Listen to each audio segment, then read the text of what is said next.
I would say there's two clear signs that would indicate when a conflict is about to become a negative conflict for the team or for the business. The first sign that a conflict is going to become a negative force in your team is if the emotions are starting to escalate. If people are getting angry, if they're getting upset, this is a sign that the conflict is going to become personal, is going to become distracting from task performance. The second sign that a conflict is going to be destructive for a team is if people are fighting about things that they actually don't really care about or shouldn't be that important.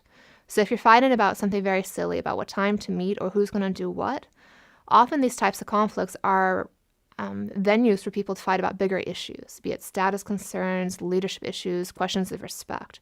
And so if you're fighting about something that it doesn't make sense why this is such a big issue, it often means that your team is in trouble and this is a destructive conflict, and they need to take a step back and figure out what the real issues are and go from there. Conflicts generally start with one person who's listening to a group discussion and thinks, gee, I really don't agree with what's being said here. I should say something. So the person expresses conflict, and the other people in the team have the choice to reflect on that and to offer feedback, to agree or disagree. Generally, one person will offer feedback to what the person said. So you think we should take strategy X? Well, actually, I think we should take strategy Y. At this point, you have an interpersonal conflict between two people in the team. The other 5 team members could be sitting there watching and deciding whether or not they should choose to engage or not. Conflicts at this stage generally are the most positive for team performance because the two people engaging are engaged because of authentic interest in the issue and differences in opinion or information that need to be reconciled. However, as a conflict starts to escalate and to grow and to involve more members may not always join for reasons due to the question being fought about. They could join because they get emotional, the people are starting to yell or to get angry and they also get emotional. Could also be that they're helping political alliances, that their boss or their friend or someone they're close to is involved in the conflict and they feel the need to join in to support them.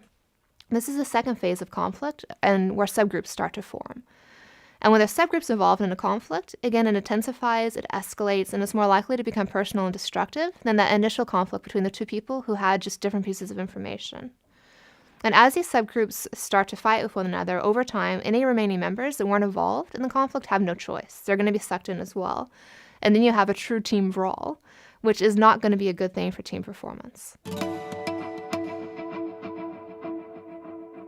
If a manager detects a conflict in the team, the first thing that the manager should do is to identify what's being discussed and who's involved and why. So if he sees 2 members or she sees 2 members discussing an issue that's very related to the task, and the members seem to be engaging in this debate because they want to make the team better, as a manager, this is a conflict that you should allow to go out. Just let it play out and to see where they come to in this conflict.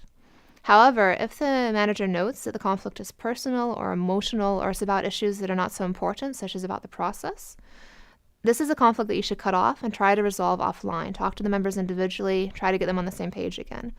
So that would be the first step, is to understand what they're fighting about, what their motivations are, and then to deal with that. So task conflicts, again, are the most productive form of conflict in teams. And there's 3 other forms of conflict that can occur in teams and are generally likely to hurt team performance. These 3 destructive types of conflict in teams are process conflicts, relationship conflicts, and status conflicts. Process conflicts are conflicts about the logistics of day-to-day work in teams, of what time we're going to meet, who's going to do what responsibilities each person should have. These conflicts, interestingly, have been shown to be the most negative form of conflict that can occur in teams. The reason being is that these conflicts often represent underlying issues in the team. That if you're going to fight about roles and responsibilities, it's often because you care about your status or your prestige in the team, but you're unwilling to say that. So then you choose indirectly to choose the best responsibility for yourself to gain prestige over your teammates. This makes these types of conflicts particularly dangerous. Relationship conflicts are another negative form of conflict in teams. Relationship conflicts are about personality clashes, differences in political beliefs, people who just don't get along. These conflicts have always been shown to be negative for team performance and are best avoided if you can. The last type of conflict that's been more recently pointed out in the literature is status conflicts, or conflicts about the relative respect that people have for one another within the team, about the hierarchy, about the rank order. These types of conflicts are especially prevalent in higher level teams in the organizations, or teams where people really care about status and power, so management teams, boards of directors, etc. These conflicts are particularly difficult to work with and often negative for performance because people often don't voice them directly. is indirect behaviors. It's engaging in process conflicts to claim a choice responsibility to improve your status. It's engaging in relationship conflicts to derogate somebody to, again, improve your own position. And because these status conflicts are so insidious, they're very difficult to catch and very difficult to resolve.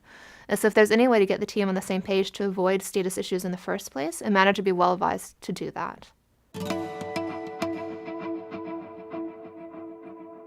One of the solutions in the literature that's been looked at then is how do you help virtual teams, given that virtual teams have more issues with conflict than face-to-face teams? And one main solution is to make sure that you have a face-to-face kickoff when you start working together with a virtual team. This is really critical to give team members a few days together to get to know one another so they have a context and an understanding of the relationship and of the person. In case they do have a conflict over email or over the phone, they know how to make sense of it and to make the right attributions rather than taking things personally.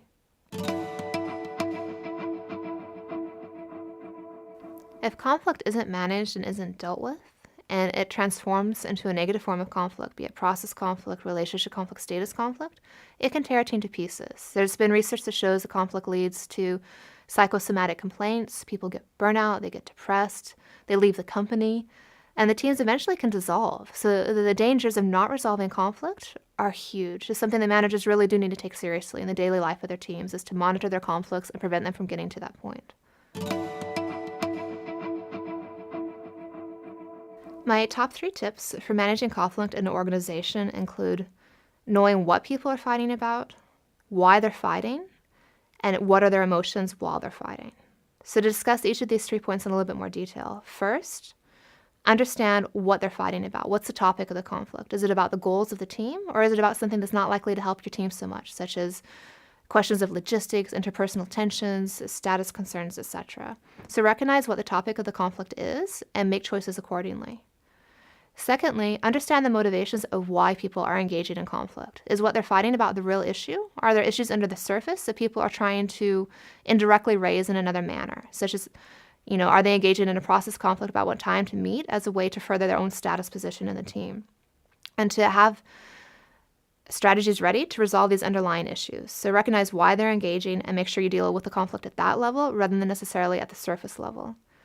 Finally, to look at the emotions and to monitor the emotions carefully during conflicts. And the minute that members start to become emotional, to be upset, to raise their voices, this conflict is no longer going to be good for performance, and the team needs to take a break. You need to step in and resolve it one-on-one with members individually or find a way out of the situation before it escalates out of control.